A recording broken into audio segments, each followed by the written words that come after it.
চরিলা মাহাটি ব্লকের আপনারা জানেন দুটো পঞ্চায়েতে 8টি ওয়ার্ডে 13টি আসনে নির্বাচন হয়েছে এবং আজকে গণনা শুরু হয়েছে।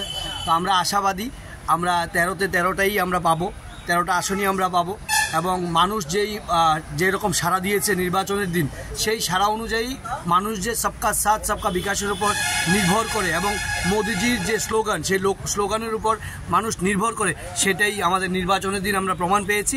আর যেটা ফলস্বরূপ আজকে নির্বাচন গণনার পর সেটা ফলপ্রসূ হবে। কোন জায়গায় গণনা হচ্ছে? আজকে চরিলাম দ্বাদশ শ্রেণী স্কুলে গণনা হচ্ছে। ইলেকশন তো হারবো, একজন জিতবে একজন হারবো। আপনারা সবাই জানেন এখানে যে লড়াইটা হচ্ছে সেটা ফ্রেন্ডশিপ লড়াই হচ্ছে।